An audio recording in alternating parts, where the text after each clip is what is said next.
for this awesome presentation. And they were just reading my mind. I was just wondering if it was being recorded.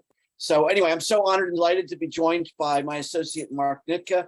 The two of us manage the honors program here, which Bill is also involved in. We're delighted that you could all make it today for this presentation, although I'm confident you'll get so much out of it that you'll be thrilled you came as well. So with that, I will pass the baton, as it were, to Bill and Karen. Thank you so much.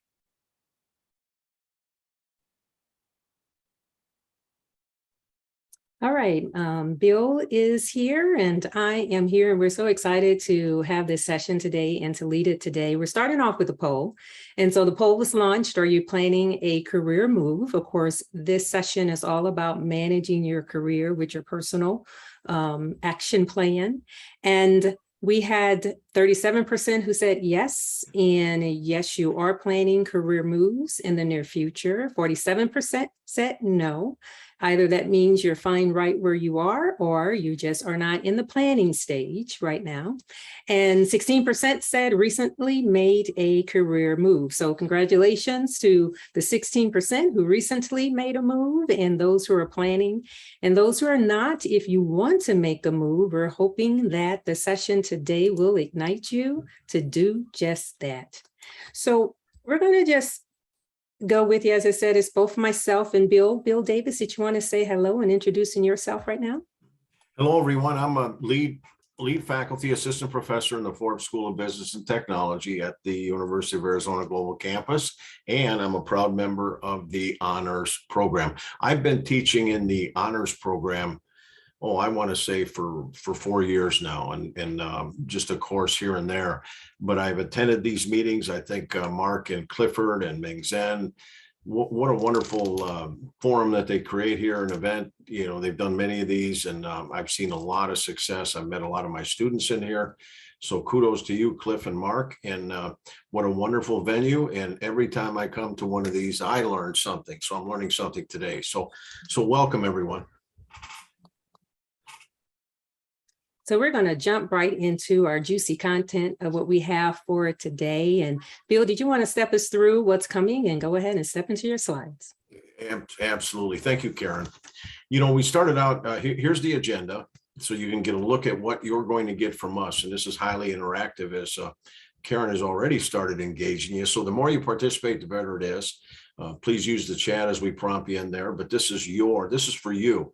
We don't expect you to retain everything that's going to be given to you here, but the goal is, you know, purposeful goals that you walk away with something, a nugget or two that you can use and apply, and maybe have an aha moment and say, you know, that was good. Because I have to tell you, some of the content I've seen here has really enhanced me early in my career, you know, coming into higher education, transferring from the PepsiCo system.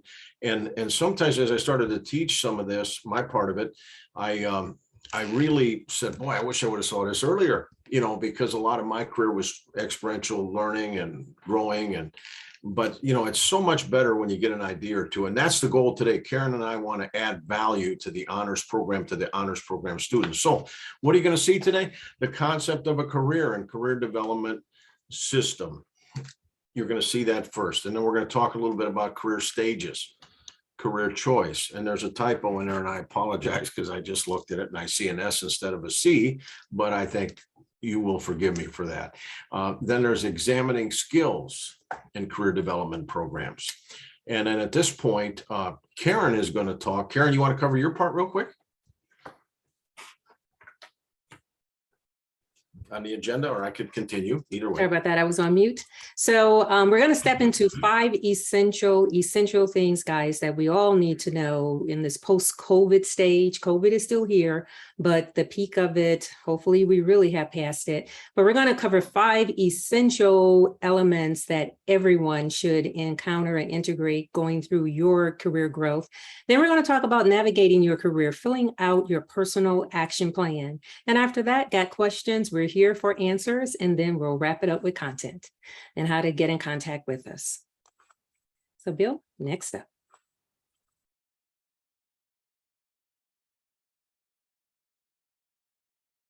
Well, Bill, you're on mute.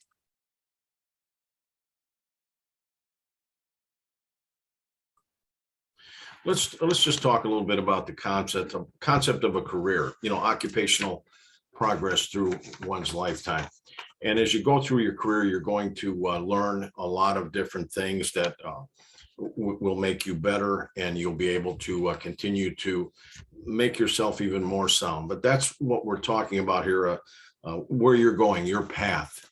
And that's what we'd like to get across to you today, to see what kinds of things are involved in a career. And we're going to discuss John Holland's theory. All my part of this is based on a researcher, a model that was researched with empirical research that I studied earlier in my undergrad and graduate career. And there's some good stuff here. There's a system will just kind of help shape your thinking a little bit in terms of making it more fine-tuned. So Karen, next slide, please. Okay, career development system. Now, obviously, we're out there on LinkedIn, we're looking at ads, we're getting referrals. A lot of businesses today have the help wanted sign out there. And what the goal is here is to just get you thinking again about what the organizational needs are, and then also what your needs are, and then what some of the issues may be. And we believe that you'll glean a few new ideas from this and sharpen some existing ones that you have, and then you will also learn a few new things. So with that said, next slide, please. Okay, here is a system that I've followed for years, and here's what the model is. And in between, I want you to think about the issues. Organizations have needs. And when you think about an organization, what are the organization's major strategic issues over the next 2 to 3 years? Those are good questions to research, to think about when you pursue an organization to work for. What are they looking to do in the next 1 year, 2 and out? I always used to teach my students in the management programs at Black Hawk College at companies plan 1, 2 to 4, and 5 and out. Of course, here, this will just get you focusing on, do you know your industry? Do you know where they want to go? Because a lot of us are aiming high. We want to progress and grow, and I'll show you what those stages look like. But think about the organization you're in. What are they trying to do? Today, a lot of them are just surviving and organizing. COVID has hit, so there's a lot of challenges and change forces at work. But what are the critical needs and challenges that they face? What are some critical skills and knowledge and experience needed to meet these challenges? What are the staffing levels required? At PepsiCo, I had an opportunity to run one of their largest facilities in Chicago, in the South Branch and the North Branch. And one of the concept I had in my mind all the time was people, process, structure. So when you look at structure, and you look at people, you think about, what are the staffing levels? What do I need? What do I need to make this work? How effective? And then finally, does the organization have the strength necessary to meet the challenges that are here today? And that's just a people assessment. That's a human, looking at the culture, looking at the values, looking at the employee base, understanding the strategies. Okay. So what I want you to think about with this slide, your organization has needs, right? So we all get that. Now you can narrow those down to your organization, to your field, depending upon where you work, they could be different. Okay, with that said, let's just talk about your needs. Now, these are just some general ones. So you may have different needs. Today with COVID, you may need to be home, to watch the children. You might want some of that flexibility with virtual leadership. But let's just talk about some basic ones that, were researched and so forth. Here, how do I find career opportunities with the organization that will do the following? Use my strengths, address my developmental needs, provide me challenges, match my interests, match my values. When I would assess cultures, first thing I would see when I would go into an operation at Pepsi was the artifacts, how people walk and talk together, the emails, et cetera. Then I would see what the espoused values were, what the organization claims they value. Then eventually you'd see the perceptions of the people, the employees. But sometimes the values in there, I'm talking organization here, might not actually be what the organization thinks they are. Sometimes the employees look at them differently, but you want to match your values with the organization you work for. You know, I'll tell you, excuse me, I got a little dry throat. You know, for me, it's easy to work for an organization when you agree with its vision and its mission and its values, because you just line up, right? I'm going to show you an article that I had written, a short one, that say just that. But you want your personal style in there, right? I'm an extrovert, for example. Love sales and marketing, operations, like execution. Boy, I hope I can be somewhere where I can pay that forward and pass that on and help the organization. So with that said, I just talked about part of the system, organization needs and individual needs. Now, next slide, please. All right. Now, if you would, Clifford or Mark, if you would put the link to this article in the chat for everyone, because I think this is an important one. I'm not going to go through the entire article. I promise you that. But here's the real issues that you have to be aware of. Our employees developing themselves in a way that links their personal effectiveness and satisfaction with the achievement of the organization's strategic objectives. You know, many times in my career, I would see some pockets in different departments with some low job satisfaction. And I might look at that and think, you know, how can we get that up? I always used to use Herzberg's theory of motivation, you know, give everyone good working conditions, fair wages, honesty, demonstrate that, lead the way. These are our values. Usually brings things up, you know, good relationships with supervisors. So with that said, you know, you look at culture, you look at the environment, you shape it, but you want to make sure that employees are developing themselves in ways that link their personal effectiveness and satisfaction with the achievement of the organization's strategic objectives. So you see that linkage now between the organization needs and the employee. Now, what is this article all about? I think you'll enjoy this. It's a short read, 3-minute read. In the article, I talk about a career, occupational progress. I talk about committing and dedicating yourself to that path, to that career. But here's where the job satisfaction comes in. When you align with leadership, when you align with the strategies of the organization, when you align with the systems, when you align with the structure, when you connect and align with the culture, I'm going to tell you, if you're positive in all 5 of those areas, your job satisfaction is going to be very high. It's going to be easy to work there. There'll be some intrinsic motivation. You're going to feel it, but you need that alignment. You want to look at that organization. For me personally, I believe I'm very lucky and I'm very grateful that I've had 2 successful careers, one in the highly competitive beverage industry, as well as in higher education. I've been doing this for 17 years. I have a passion. I absolutely love it. And you know why? Because I understand our vision. I understand our mission. I understand that I report to someone, our leadership. I understand I need to be a team player. I understand that we're trying to shape a culture of care. I look at all those things and I look and I think to myself as an employee, how can I add value? I define value as something that's meaningful and desirable.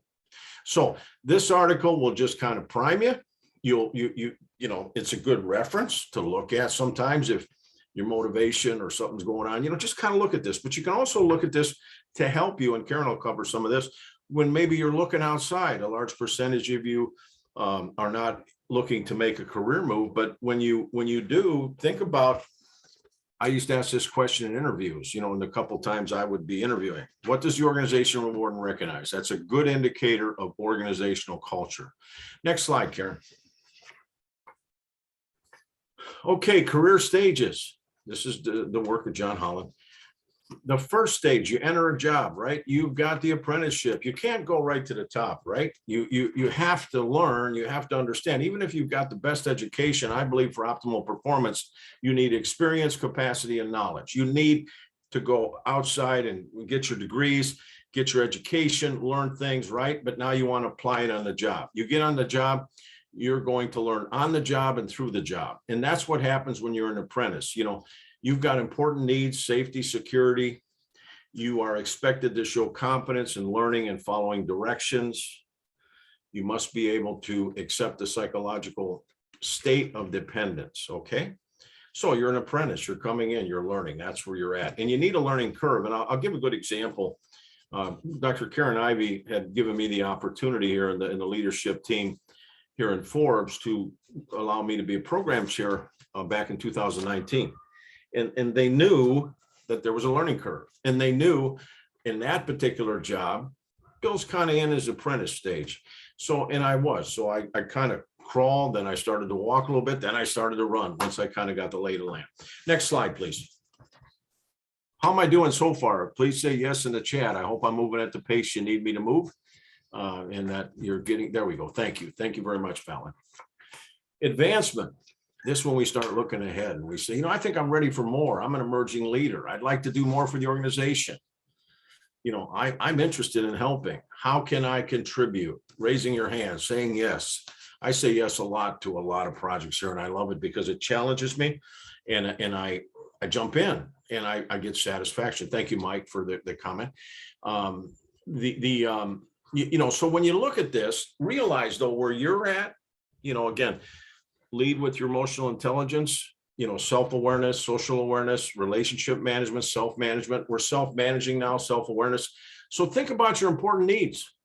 I want to feel like I'm accomplishing something. I think what motivates me here is when I see student success and progress. Well, I know it motivates me because I say, that's why I'm here. But your esteem, your autonomy, do you have somebody micromanage you feel that maybe you can kind of go and do and contribute. Demonstrate competence in a specific technical area. I have to thank Dr. Jorge Cardenas gave me the opportunity to be on teams to revise courses and so forth. Boosted my confidence. Now, you're expected to be an independent contributor of ideas in the chosen area. Okay, so speak up, you know, pick your spot, learn that, learn how to give good advice, help the organization grow. Next slide, please.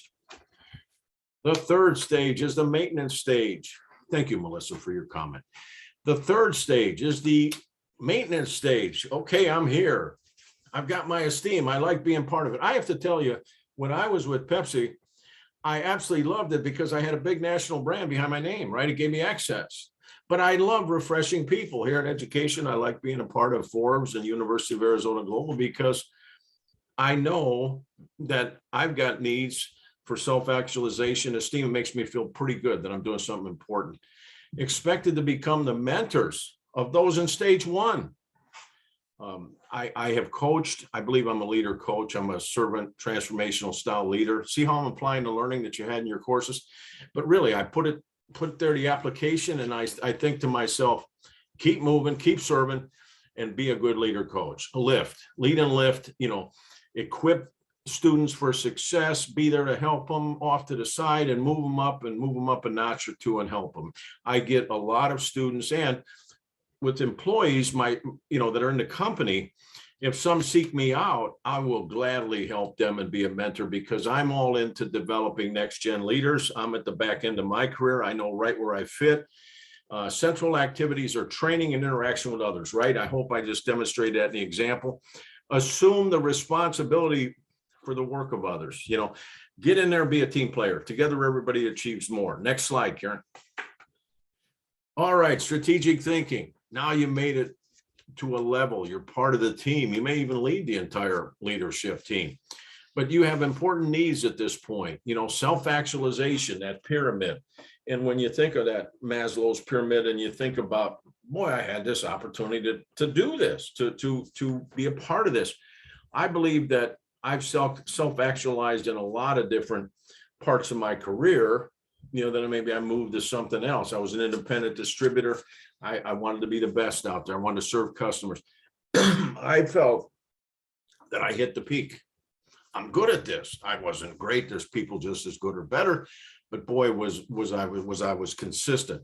But this is where you shape the direction of the organization itself. I always felt when I was at Pepsi, it was one big route truck, you know, that I had all these employees. We had 170 in the building. We did we did 140 million in sales. We had 5,000 customers. I got to see all the channels and different things, and I just loved it because I was helping lead it, right? I was a role model, leading by example. But this is the stage that you give ideas and you share, and you're managing, you're an entrepreneur, you're helping others with ideas. Your attention is directed to the long range planning, short term, long term. What do we accomplish in the next 30 days, 60, 90 and out, 1 year, 2 to 4, 5 and out.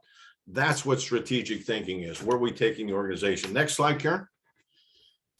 Okay, John Holland, his theory in 1959, this has been around a long time. He says, when we start to look at career choices, that we can better prepare our career to see what's our personality type. This is based on a lot of research, okay? And it's been around for a long time. But you take this assessment, and it kind of tells you where's your personality type. I know I don't believe I ever took this assessment, but I've taken other assessments, Myers-Briggs and all that. And I'm an extrovert. I'm in the middle between perceiving, preference, and judging, but I'm always aware about, okay, what do I see? How do I want to look at thinker, feeler? That's the Myers-Briggs. But the Holland personality types will tell you, what do you have a tendency for? Where do you want to match it? I consider myself very creative, so I might be a little bit artistic. Sometimes I'm more conceptual. I'm just using myself as an example. You apply this to yourself, but think about how you contribute these things. Socially, I'm an extrovert. I don't mind talking to people. I love relationships, helping people. They help me. Investigative, do the research, do the data. Enterprising. I want to run something. I've got a bigger vision. But all these personality types help you make choices, being the right fit in the right job. Sometimes there's just a bad fit. You look for something else. Next slide, please. Okay, examining skills. Now, this is so important, and thank you, Mark, for putting that in the chat. And this is just for John Holland and the career skills. You can take a look at what Mark just put in. It'll get you thinking, and you can extract what you see. But think about the skills that you have that are extremely important in making career choices.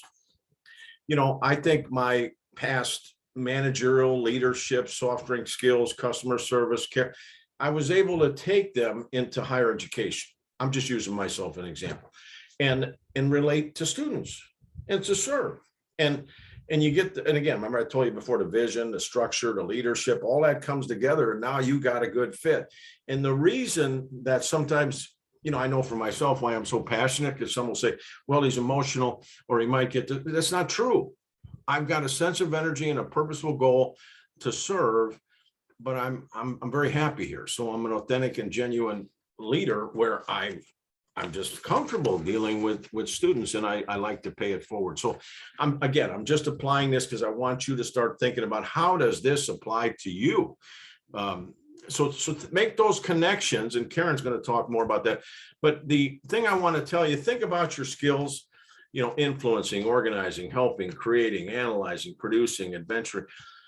What really do you bring? What are some things that are just so solid in you? We teach the NACE competencies here. Look at those. If you haven't seen them in your courses, email us, we'll send them to you. But, communication, are you a good communicator? Are you a good leader? Analyzing, all of that is there for you. But think about, where do you see yourself as a towering strength? Because that's when you'll thrive. Karen, when I worked for Karen always used to say, Bill, we need to get you in the areas where you could thrive. And I used to appreciate that so much. And when you're aligned where you can do something really positive, life is good. Your satisfaction and contentment is good. So next slide, Karen. And I think it's up to you now to cover the rest of them. Oh, no, I'm sorry. I'm getting ahead of myself.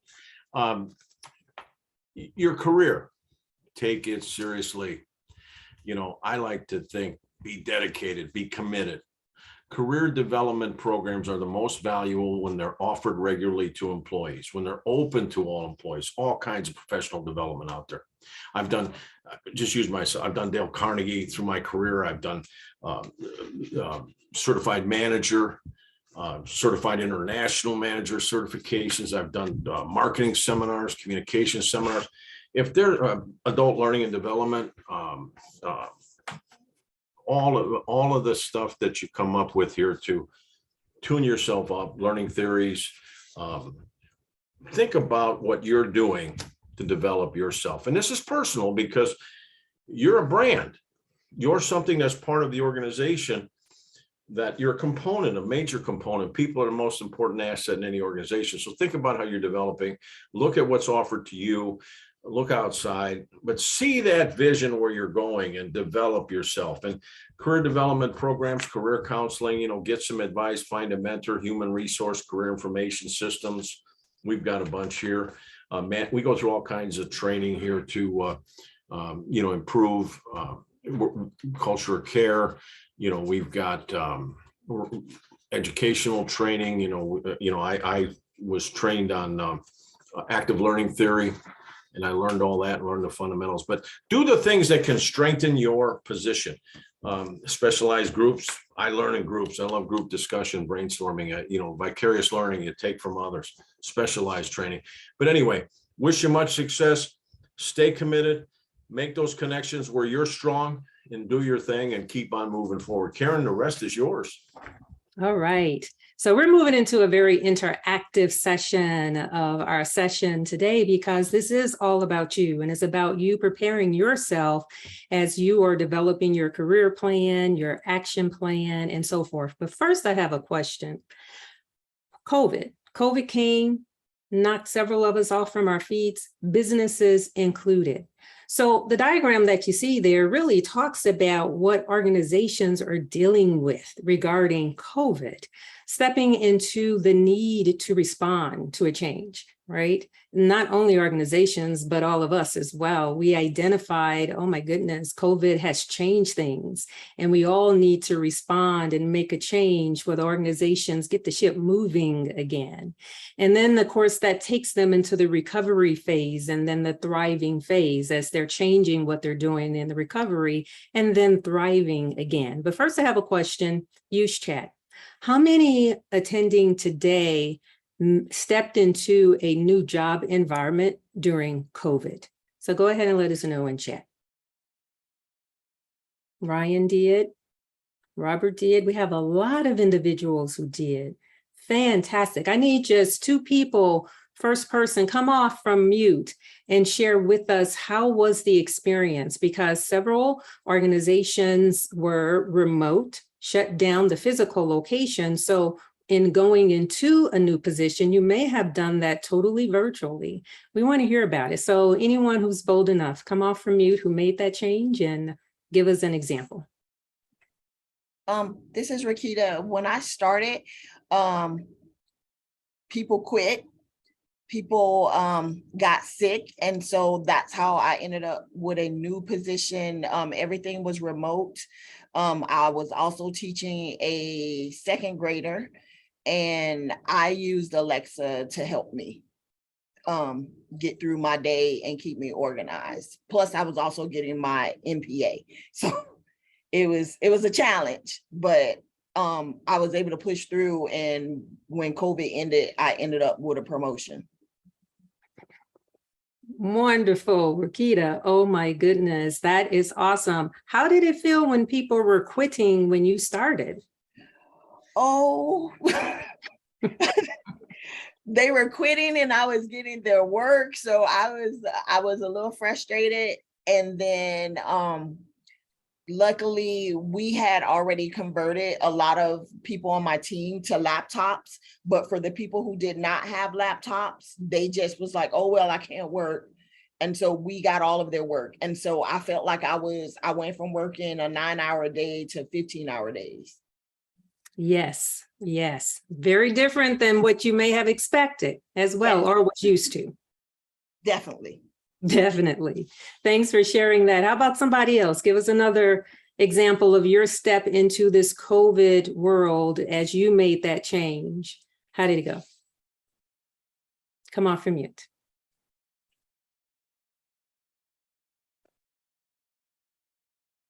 Anyone? You're in the honors program. Nobody's shy. Come off from mute.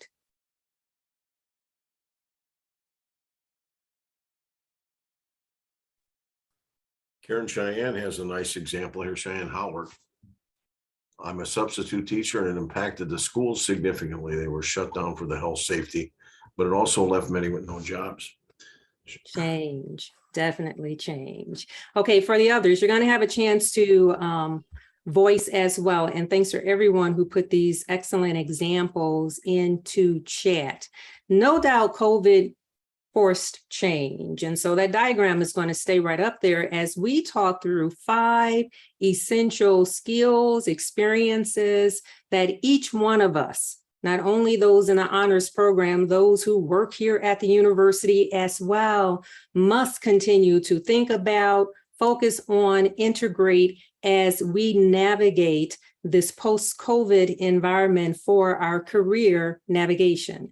We're going to talk about managing change, organization, visibility, image, and distinction. Each one is very, very important. So let's talk about change. Change, making the decision to transform. As several put into chat, you stepped into a changed environment other than what you expected, what maybe you were used to, what you even thought you would experience, but yet change didn't ask you if you wanted to participate or not. It happened, and so therefore you had to manage change as well. And what it takes is we all have to make that decision that I'm going to transform. It doesn't matter what I thought. It doesn't matter what I expected. It is what is. And so for all of us, we have to look at what are the skills that are necessary today to be successful. In Rakita's example, what she really pointed out without even saying when she was talking about laptops, and some of the other teachers, instructors did not want to use the laptops, that was change for individuals. You mean I have to now work remotely? I have to use Zoom? I don't want to do all of that. Well, Rakita continued on with it. Some fought it. And the truth is, in several organizations, some individuals said, I'm not making that change. And therefore, you know what? I'm really close to retirement, and I think I am going to retire. That's the great resignation that's going on. That's another respond position that several organizations had to deal with. But guess what? That type of change opens the door for you. What roles are greater in demand than they were before? Look at the industries, find out. Take inventory of your own skills. Bill mentioned this. Also take inventory of what's needed today in industry with this change that organizations are dealing with, and then make up in your mind that 1, check to see what skills you have that match up to what's needed. 2, look at the list of skills that you don't have. And then 3, identify for yourself, I'm going to work to develop myself so that I not only have those skills, but I can excel and even be greater than other individuals in working those skills. It takes change. And the takeaway here is this is the time to begin re-engineering yourself. Let's see, Jennifer said, that's why I'm an instructional design major. The pandemic paved the way to make it a growing career field. And I say hats up there, Jennifer, because you're right. COVID forced a lot of changes, some negative, some positive, and some what it actually did, it dropped opportunity right in our lap. And the question is, are you going to step into those opportunities and take them? Let's talk organization. So with all of the changes going on in organizations, what that is causing each one of us to do is to be very organized, especially when it comes to our career planning, what we want to do, how we want to do it, when we want to get there, and what it's going to take for us to reorganize ourselves. We have to focus on those actions. What are those actions that I need to take? From my change journey, this is where developing your action plan comes into place. And we're going to talk about developing that action plan and show you a very brief, short to the point example of a very good action plan. And it also may mean that you may need to tweak your current set of skills, what's relevant or what you thought was relevant, or you may need to do a change altogether. But the main thing is you have to be organized in making this change to navigate your career. The takeaway here is, in either case, if you are ready to make a change or not, you must have a well-defined action plan to navigate your journey. And what does that mean? That means write it down. And a second thing I think it means too with your action plan, share it with somebody, because what happens when you share something with someone? They know. It brings accountability your way. And it also gives you someone to bounce things off from as you continue on in working your plan. Let's say Roro, if I'm pronouncing your name correctly, said, thank you, sir. I'll definitely save your email right now. Be resilient. Okay, that's Bill Davis offering out his input. Very good. Visibility. Visibility is all about your exposure. So why is that important? We are talking about a remote environment, an environment where several of us are stepping into the work environment, and it's in our home. It's not in the physical building. And so therefore, people need to become to know you for who you are. And guess what? In this remote environment. So how do you do this? How do you be sure that I'm working from home?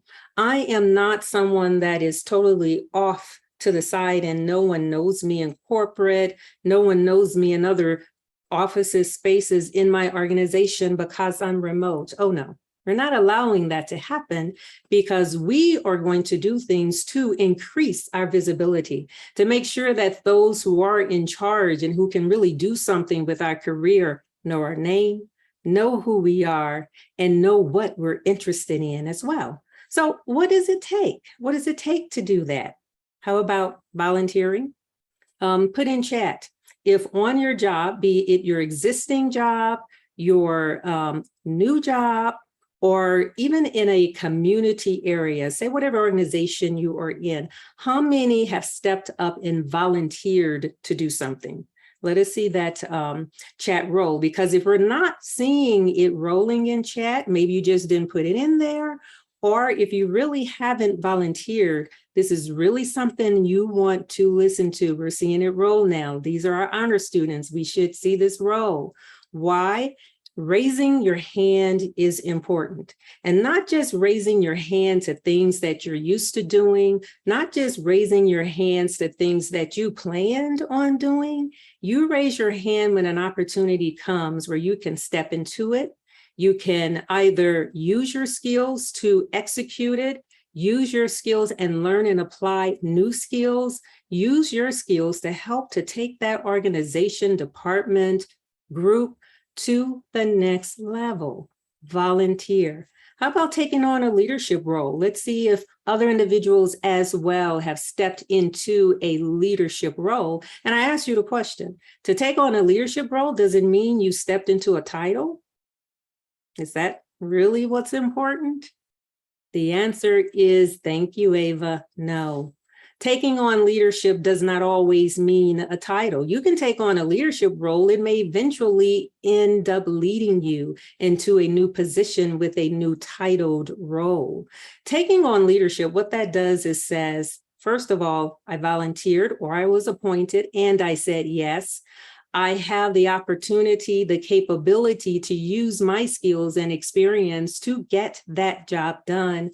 Watch how I work, and also give me the resources to help me to be successful. That's what happens when you take on leadership roles. So volunteering for projects, volunteering for those opportunities that are there in your organization, that's what you want to do. And remember, the best jobs and projects to be on are the ones that are aligned, Bill said this earlier, to the vision, the mission, the strategy, and directions of your organization. So the takeaway here with visibility is, how do you create visibility in the new virtual distant world? Raise your hand, volunteer, let others know who you are, create the positive visibility for yourself. You want your name being mentioned at that table in a positive word in a positive turn. Someone said, Rakita said, turn the camera on. That's really good, because it's so easy when we're having those Zoom meetings to keep our camera off and even keep mute off. And I'm not going to say anything. I'm not going to make a lot of visibility at all. But being the one who's answering questions, being the one who's coming off from mute, opening up your camera in this remote environment brings good visibility to you. When you're doing that, people know who you are. They listen to you as well. And in another presentation that we did, as far as leading without a title, that's also a way to place yourself as a leader. You're always the one questioning. You're always the one who are throwing out the what ifs. People begin listening to you as a leader. The next thing, image. Your image is very, very important. It's not only what do people know, Karen Ivy? It's not that, but it is more importantly what they know about you. And so what does that mean? How do you create that image? You create that image from doing positive things. You create that image from working on teams, leading teams to a new level, to a new height. You create that image, your image, by moving something positive in your organization that aligns to your organizational goals that make people say, who is that person? Oh, yeah, I do remember them.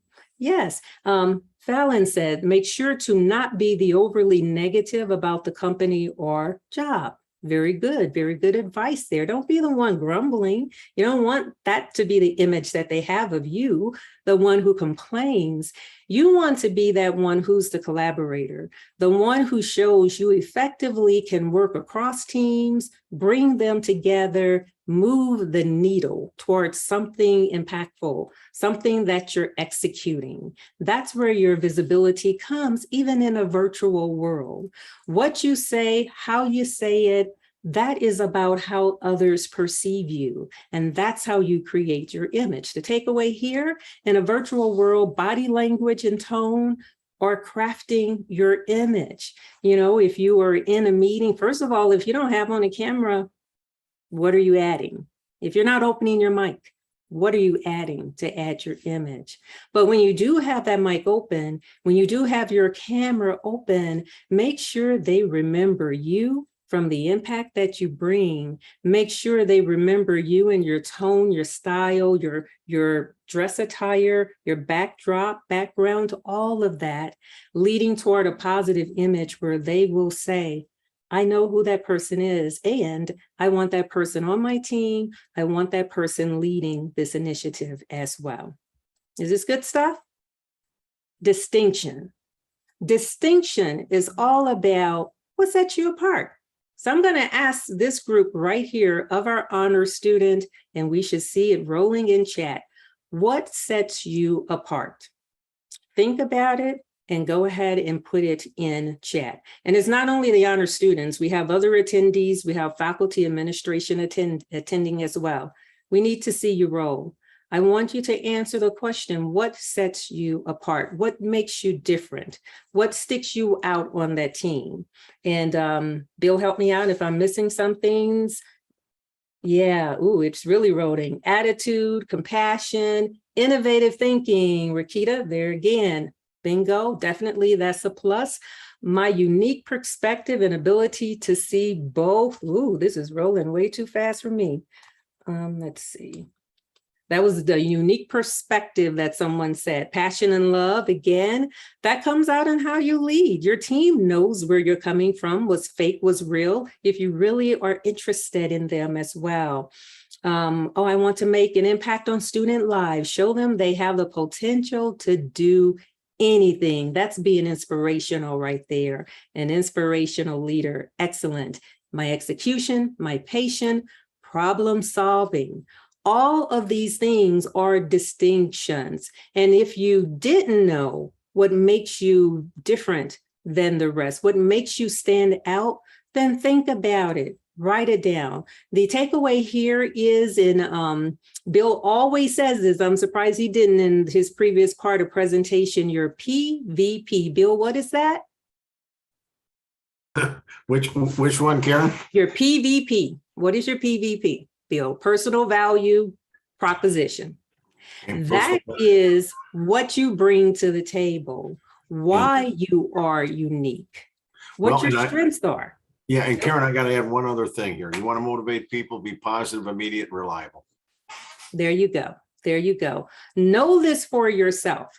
If anybody asks you, then share it with them. But the key here is individuals shouldn't have to ask you what these values are. This is what you display. This is who you are. This is what you do day by day. And guess what? If you're not doing it, if you're not doing these things that distinguishes you, then think about it and start doing it, because this is very important as you build your career moves and you make those moves. Are you a problem solver? We have several. They put it into chat. Do you take bold, calculated moves that pays off? It takes a lot of guts to do that, to be innovative, to be on that front line. I can tell you, I'm in technology. It takes a lot of guts to be out there in front, right?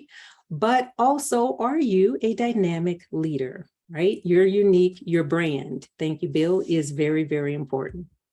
And so those are the 5 very, very important skills for all of us as we maneuver our career paths in this post-COVID environment. And just leaving you again here with career direction. Successful people embrace change, adapt to change, innovate, and capitalize on new opportunities to press the organization, the work environment, your business, you onward and upward for success. And you want to be sure that you indeed are labeled as that successful person. And so very quickly, I told you I was going to show you a personal action plan, and we're going to go right there and show it. This is a very, very basic personal action plan. It just has 5 points to it. You can get more in depth on the personal action plan, but be sure you have these 5 things involved. Number 1, set objectives for yourself. This is where you are identifying where you are today and where you want to be. And it may not be all the way from A to Z. You may show those milestones along the way. That's quite fine. But the main thing is write down your objectives. These are your personal goals. This is where I am today. This is where I want to be in this current job. This is where I want to be as far as changing jobs. This is the team that I want to end up joining, and I need to find out the correct people in leadership positions so I can get onto that team. Whatever it is, identify those objectives for yourself. Number 2, define your success criteria. How will you know when you've succeeded? Is it when you have that new job? Is it when you have the new title? Is it when you're in that functioning role? Is it when you are done with your current company and moved on to another one, a new department, moved up in your company, when you're contributing more to your company? Know what defines success for you. Number 3, identify and pinpoint individual responsibility for actions. What are you actually planning to do? In other words, this is where you identify the detail. Not just these are my goals on paper, but this is what I will need to do to move the needle from one point to the next. Number 4, what are the resources that you need to get it done? Think about it. And if there are not resources that are at your fingertips, write it down. So then maybe another objective or plan of yours is getting to that other person who has the resources, who can assist you and help you. Number 5, when you write down your objectives, also identify milestones. Like I said, it's not always going from A to Z. You have milestones along the way and dates for those milestones also. Pull all of that together, write it to yourself, sign it. You are creating the plan for you. Put a date on it. So when you look back, you can check to see how you are progressing as you move forward through your personal action plan. We will give you this PowerPoint, so you'll have this detail of the plan in it. We can even give you a Word document that has a personal action plan in it as well, where it's ready for you to use it. But pretty simple, right? These are 5 basic steps to a personal action plan. And so I'm going to wrap up really quickly with the little skittle thing here. This is navigating the future with your personal action plan. I'm going to talk through it while he writes for us. So a personal action plan is all about setting your goals. You got big goals. Yes, you do. And if you don't have some big goals, you set those big goals for yourself. And you're going to go step by step. It may be a lot of steps that it takes, starting down where you are. We all start someplace, but then we have to climb up that ladder to get to the big goals that we want. We just got to be focused and have that personal action plan. And sometimes it could be a little scary. We got it. We know, right? We're talking about big goals. We're talking about changing companies, changing positions. However, you can make it happen because you're creating your personal plan and you are taking things one step at a time. And when we do it one step at a time, it's a little easier than looking at taking a big jump, right? We sort of say that's easy peasy, right? Well, some of us used to say that. It may not be used today. But with our plan, as we lay it out, we'll start where we are. It will take a lot of days to get there, but because we're stepping forward and upwards, that's called momentum. We have our action plan, we're moving. Success does depend on moving and taking those actions, especially when it comes to navigating your future. And remember, every milestone action on your action plan leads to momentum, and momentum leads to success. All those milestones that you have in your action plan, because you wrote those down, you'll be able to go back and look and say, I'm checking that off. I got that done. I got that done. I got that done. And after a while, before you know it, you are halfway toward your goals. And pretty soon you are near the top. And you know what happens when you get to the top? When you get to the top of all your goals, your personal action plan, you're navigating your moves, you reach success. And that makes us all feel really good. It makes me feel good when I do that as well. So remember, you can do it. All you have to do is do it one step at a time. And by doing that, you discover the power that you have at your fingertips in navigating your personal action plan and navigating your moves in your career paths. So now we're going to open this up for questions, because if you got questions, we have answers. So come off your mics, open up your cameras if you want to as well. Put it in chat. What questions do you have? What challenges do you see? Maybe what you've encountered as well as you are taking your step. I'll talk about a way to get motivated. Yes, okay. Then you take a break and enjoy the view and set your sights on your next goal. You got that right, Mark. After you make that first milestone, because you've written down your plan, you probably have other steps to go. If you completed your current plan, guess what, guys? Make another one. Keep setting your goals higher. Why? Because you can do it. Why? Because the world is waiting for you to do exactly that. Dr. Ivy, my name is Barbie. This presentation is spot on. I am a baby boomer who's finally at a point where I'm ready to transition to a new career. And I'm looking for something to be able to give me a senior vice president title, as well as a more senior role. I've been with the organization for 36 years, and I will be pursuing my bachelor's in about a year. So what advice, I have struggled to identify what's my next career move. So I have just completed a career development plan. I have met with several executive leaders, and I've now narrowed it down to a particular role that I would like to partake. But what advice could you give to someone senior like me who's finally getting out there into the job, getting out there in the career field to search to land that ideal career that I can eventually retire to? Oh, awesome. Have you done your skills inventory? Now you're in leadership.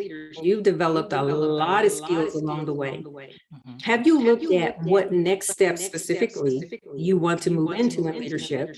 And do you have the skills, the experiences that may be required for that step? I have started doing that. I have about 23 years, but I'm not even sure if the next role I would like to lead. Maybe I would like to be an individual contributor where I could exude my technical background and my leadership background. But as you all mentioned, that I don't have to be in a leader role to be a leader, but it's just being able to pinpoint exactly what direction to take. Okay. But that's a great idea. Mhm. Well, the next question is, do you want to stay within your current company or expand as well? It's you know, and you don't need to answer Right. because somebody from your company could be you. Okay, perfect. But that's something you want to ask yourself. Okay. Look at the opportunities as they have been posted in your company. You've spoken already to several leaders in your company. Yeah. Be sure you're asking them about potential openings that you could step into. And like you said, it doesn't have to be leadership positions. It could be other positions, Okay. right, that are aligned to what you want. The main thing to do for individuals who are seasoned and skilled, first of all, know just how bad you are. And what I honestly mean by that is know that you have a lot of skills, experiences that can be applied in your current company, other companies. My goodness, by this point, you can start your own company consulting if you wanted to. Have that level of confidence, and this is for everybody on this call. Have that level of confidence in who you are, what skills you have as well. Even if, say, you go for a position and don't get that position, that is not a closed door. Because a lot of times what that does, it opens up another door. But here's the catch. We have to have our eyes open enough to look through those other open doors when they are there. So all that you have to do right now, Barbie, is to know for yourself what you want to step into, what types of jobs you want to step into, because honestly, the market is pretty ripe. Every place we go, when we drive in our cars, we're seeing job opportunities. You go online, organizations are really trying to fill their talent pipeline, right? And for seasoned individuals as well as those at the beginning. Then when you know what you want, start making those moves. Start going for those jobs. Start talking to individuals about jobs that may not be posted, but they may have those opened up. What you're doing is creating your visibility. You're letting them know what you're interested in, and when those jobs come open and you want to step into them. That's what you should be working on right now. Does anyone else have points to share with Barbie? Karen, I would say, know your organizational culture, know mentors, sponsors, who can you go to that might give you a little coaching. One thing that follows you throughout a career is your reputation. And as you're building a good one and you've achieved a good one and you've cared and performed, just kind of see the nuances and the dynamics and what's rewarded and recognized. And just line up and fit. And Karen's giving you some great advice. I think that's a absolutely wonderful tool that she provided with the direction. And the other thing you might want to think about too, that I do if when I'm looking for change, not necessarily career, but anything that I'm after with a goal, is 30, 60, 90. What do I want to do the next 30 days to make a difference? When I reach that, and then where do I want to be in 60 days? Where do I want to be in 90 days? And then once I've achieved the 30 days, I just reevaluate and reset again. So I've kind of always got that focus. See, because the importance of goals is that goals allow you to focus on a goal. They mobilize you toward a goal, and they increase performance because you have a goal.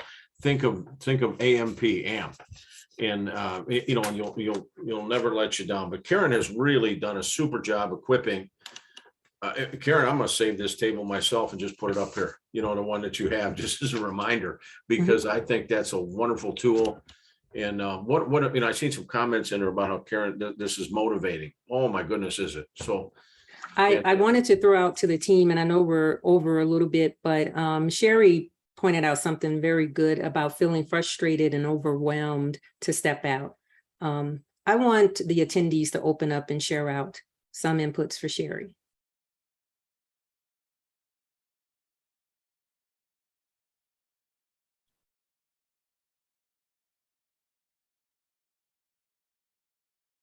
When you're feeling frustrated, overwhelmed, to step out. So in other words, I want to make a move, but I'm not too sure about it. What would you tell her? What would you say? Dana, you're smiling a little bit. I'm going to pick on you. What would you say? I would love to offer that the most powerful thing you can do is know who your support is, right? So that you can draw on the wealth of experiences that other people have, but also those who you can rely on, who can tell you like it is, who can give you good advice on what to do, or who can just hear your frustration. That support team that we have is so crucial for helping us march on when we're not entirely sure where we need to go next. That's excellent. This is Rakita. I agree with Dana. And if you don't have a support team, definitely look into the mentors program through Champs, and reach out to your other classmates, because when I came to UAGC the first time, it had been over 10 years since I was in school. And when I started noticing classmates that were in the same class as me, that meant we were getting the same degree. And I sent people messages, and now I have lifelong friends that helped me through the way. And we used to be up at night talking about the frustrations, especially during COVID. You need people. Excellent, Rakita. Do not be hindered from asking questions. That's why I asked to open this up and let someone else share your insights. Sometimes we think it's just us, but it's not just us. We all go through these same things. But Rakita hit it. Mentors, connections, ask questions, know your support, find someone who can be a good support to you. Any other good questions that anyone wants to throw out before we let you go?